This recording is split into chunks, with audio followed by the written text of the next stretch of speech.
Hi, Spark Robotics. This is episode 2 of the series. This is Unlocking Innovation. So, we're going to be talking about what an innovation project is, what we've done in the past, how you make an innovation project, what the current season is, and how that relates to the innovation projects, and just a bunch of stuff like that.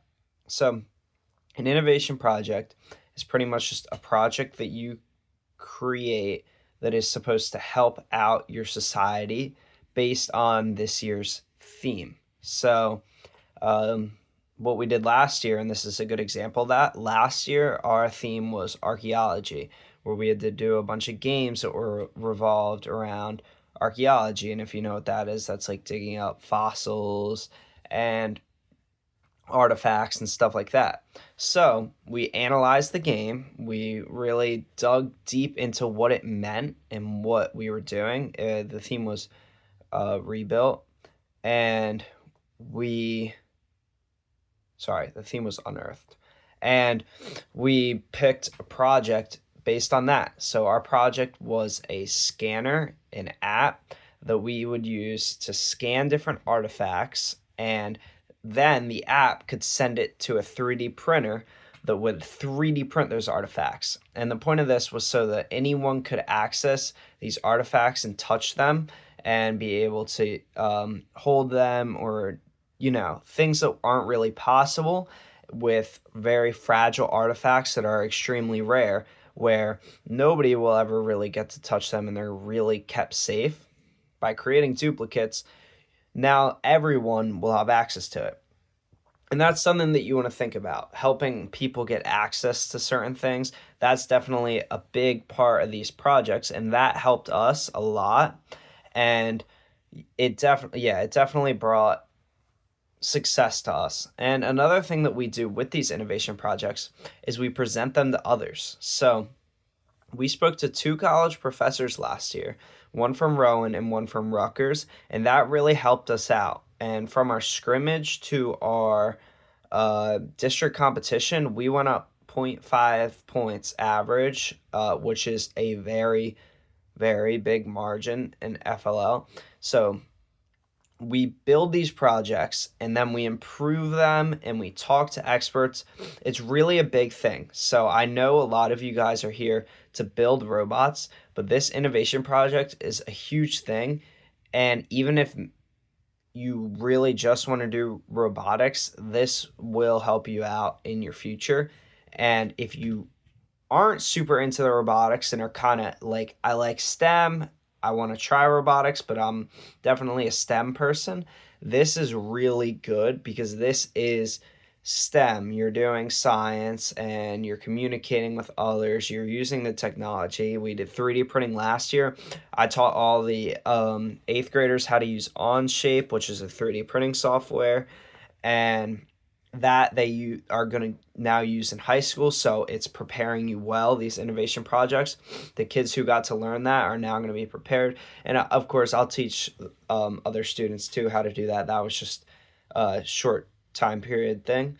And you're doing a bunch of different engineering stuff too with the robot. But this is a really big part and it's really crucial. So I hope you guys, just from hearing this, and you'll see throughout the season, this is important, and I want you guys to take that the innovation project is very important and we need to really care about it.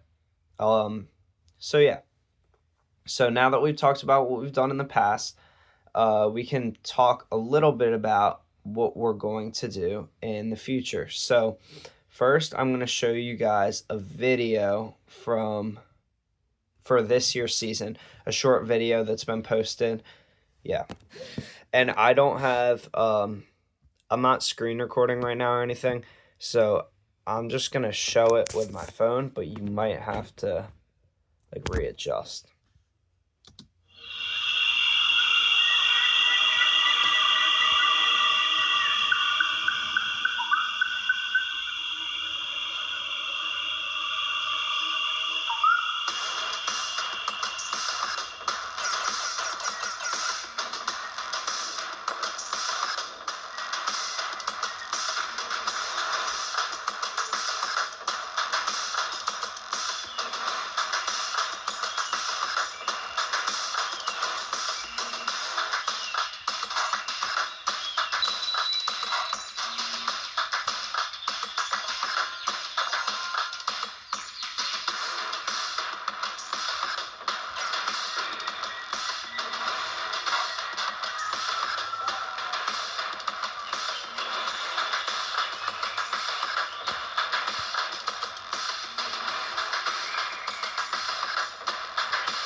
All right, so that was pretty cool. I'm not going to get too in depth into the actual robotic stuff that you saw there, but the full video will release in August where we'll get to see all the game missions. But we will talk a lot more about robots before then because I know you guys want to do robots too. But for this, we're just going to dive deep into the innovation aspect of that video. So obviously, there's differences from last year. Last year was archaeology. This year's more environment based. So we have to consider that. It's the outdoors, it's the animals. And honestly, to me, this is really a wider scope that we can use. And especially in New Jersey, where we're surrounded by a lot of natural wildlife, and we have a lot of places like Cedar Run, Black Run Reserve. We have these resources that are really going to help us out, and we're going to use them, or we'll probably use them to help us strengthen our projects. Whereas last year, I mean, we don't really have any archaeology sites near here, so it wasn't something we could do hands-on. This is hands-on, and we can really, really, I think, create a big impact. And I want you guys to consider that when you're making these projects. It's not just to get the most amount of points. You really want to make an impact in 2-3 years, even 10 years, 20 years. If you guys look back on this, you're definitely not going to think about, our team averaged 3.2 points on our innovation project. You're going to think, wow, we really did this and we helped out this many people or this many animals and made such an impact. So that's important. Although the points are important, it's important that you make an impact. And I think you guys really have the capability to make an impact this year. So I want you to think about that when you're designing your innovation projects. With that being said, I want to talk about one concept the first thing that I thought of when I saw this, but I encourage you to come up with your own concepts. I know I talked about this a bit with the 7th and 8th graders. These teams are your teams. They're not my teams. I don't run them like a classroom where I'm going to teach you exactly how to do something and then you do it. No, you guys are going to come up with your own ideas, and I'll, as well as the other coaches, will help you out in developing those ideas, telling you maybe that's not practical, or yeah, that's great, we should try that, or maybe we should change this to help accomplish your goal. But I'm not going to sit there and build the robot, or I'm not going to sit there and do the innovation project. That's your guys' job, and that's what makes FLO Robotics awesome for you guys, because I know there are a lot of other teams where the adults will take a huge role and they'll do it, and all the kids will be like, we have this great robot that we didn't make. So for us, that's not how we run things, and you guys are taking the lead, and I hope you guys are happy about that, because it's going to make it so much more fun, and you're going to be so much more proud about what you do. So I'm talking about my concept. Your concept can be completely different. If you like my concept, we can build off it together, but I don't want this to be the final concept because I created this all by myself. So we're just going to go deep into this just so that you guys can see an idea. And yeah, it's just one concept. You guys can see kind of how you make them. So first, when you're making your concepts, you do a bunch of research. You want to do at least 30 minutes, probably more. I'd say a lot more onto your topic. You want to find if it's actually practical what you want to do. Well, first, sorry. You want to find out more about your topic. When I saw BioGlow, you see BioGlow, you don't know what BioGlow means. You need to research what your topic is and what goes into it. So I said animals and environment, but maybe there's more than that. Maybe there's less than that. You have to really dive deep into what it is and find out exactly what it encompasses. So let's say for this season, this is pretty much what it is. It's the environment, and wildlife and stuff like that. I got this big area stuff, all the environment and all the wildlife. Then I have to center it down to what I can help and what I can create a project to improve. So maybe for me, I look at this huge gap and I see I really want to help out with this specific or I want to help out with wildlife, okay? So you want to help improve the lives of different animals in our community. So, yeah, oh, I really want to help out this problem, okay? And how am I going to do that? So then you keep going, you keep researching it. Maybe you want to talk to some people. Example, Cedar Run, talking to animals, or sorry, not talking to animals, talking about animals, and you want to find out how you can help them, maybe problems that animals have when getting released, or why they end up in the different reserves. Those could be something that you could think about. Obviously, that wouldn't be your topic, but that would be a problem kind of like a little broader. You would probably pick a specific animal or maybe multiple animals and stuff like that.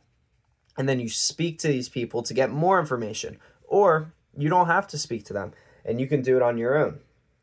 Then, once you create this, you find all this research, you create a solution. Keep in mind that from the start, you are documenting every single piece of this.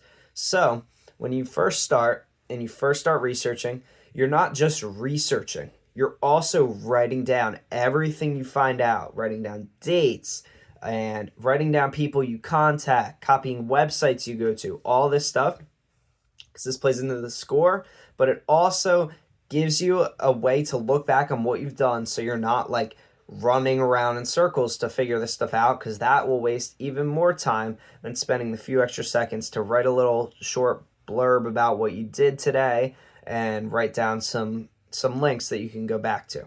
Okay, so sorry, just wanted to say that. So you've got your research and now you're making your project. Okay, so you got to create a concept. Animals have when getting released, and like that certain animal, maybe like a certain type of bird, keeps getting attacked when they're released, and it's really hindering their lives, and a lot of them are dying really quick, and they don't have long lifespans, even when they seem healthy enough to leave, or they're at the maximum health that they can. Maybe there's an issue going on and you have to find out how you can fix that issue. Maybe you have to create a device for the birds that's going to help them survive longer out in the wild or protect themselves against predators. That's just a concept. I don't know. Maybe something's going on that's wrong inside the facility that you can propose a fix to, like a different type of environment that they're living in. Maybe the environment that they're living in is healing them, but it's also destroying their ability to be able to go back into the real world. So you'd have to design something like that, and you would have to do research on it and say why it actually works. You can't just be like, oh, this bird isn't living well when they go out into the environment, so we built them a new home. That's not going to get you very much. You have to design this bird, when they leave into the environment, 70% of them are getting eaten by predators within a 3-week time span. In the wild, these birds naturally can live up to 17 years. But when they are released, or when they're taken in to these reserves and then released, their lifespans are only about 9 years. Okay? So, and then they're being eaten in only 3 weeks after they're being released. But when we researched it, we found that this was heavily linked to the environments that they were in the reserves. Because in the environments, they were not they were receiving food that was unlike the food out in the real world, which caused them to be dependent on different foods and lose their ability to hunt, so that when they went out to the real world, they could not find the food that they needed, and they were becoming very malnutritioned, and they would easily be eaten by bigger predators. So that's a concept that I just came up with just now. I just splurting things out. But that's like something that you would want to think about. You're really in depth with it. You show all your research, and that's how you do it. It's not like a I want to do this kind of thing. You need to really go into it. So that's one concept. Okay. So you create your project, talk to people, or no, you research it, create it. And then the best part, this is my favorite part, because this is the part where I really do help you guys out, and I like doing this, but you guys also work with me as much as you want, but I will definitely make sure that you are good on this. You start sharing it with people. So you guys share it with your friends and family. You go, hey guys, watch this. We'll record a full session of it. I didn't post it last year, but I'll post it this year. I just posted it like a couple weeks ago, so it's on the YouTube channel. This YouTube channel, if you want to watch our innovation project, it's a video of us giving it to one of the professors that we met with. So you guys can watch that. It's pretty cool. That actually is probably one of the closest examples that you can get. It's less than 5 minutes long, so please go watch that when you're done this, and you'll see what I was talking about earlier. My description might not have been great enough. That will be pretty good because it's better than a description. It's the real thing. So, yeah, but the third step, my favorite step, is the talking to other people. So, you guys will give me people that you want to talk to, and I'll contact them, and we'll see. Some of them will answer, some won't, and then we'll meet with as many as we can. And then I'll also probably contact a bunch of people on my own that I think are fit for the meeting with us, and all the coaches will work together on that. But yeah, so this we both play a role in, and we're going to get a bunch of people, and then we're going to schedule meetings. And this was something that I thought we did great on last year. We had meetings with multiple professors. This year we will probably have it with more like maybe the workers for Black Run or Cedar Run. Sorry, these are just my examples. There's so many more, I know. Like a national park or something, and talk to them. We don't need to talk to these college professors. That's just what we did last year. And we get their advice. And that's the third step. We get their advice. You could also get your parents' advice, friends' advice, family advice, all of that stuff. And we document everything that they tell us. And this is heavy. We document everything they tell us, and we document all of our problems that we find on our own, okay? So we have first stage, research. Second stage, first prototype. Third stage, we get all these people to talk to us, or a certain amount, maybe not all of them. Maybe we get half to talk to us, get a bunch of our problems. Everything's documented, and then we improve it. And we fix everything that we can see, and we make our prototype better. We write down everything that we fixed, how we fixed it, all of that stuff. Then we go to the next step. Talk to some more people, maybe. Hopefully by this point, there's not really any issues. And if there's a few, you can fix them afterwards. And then you're at competition. So there's a few stages to this. It's not super simple, like I said. It's not super simple.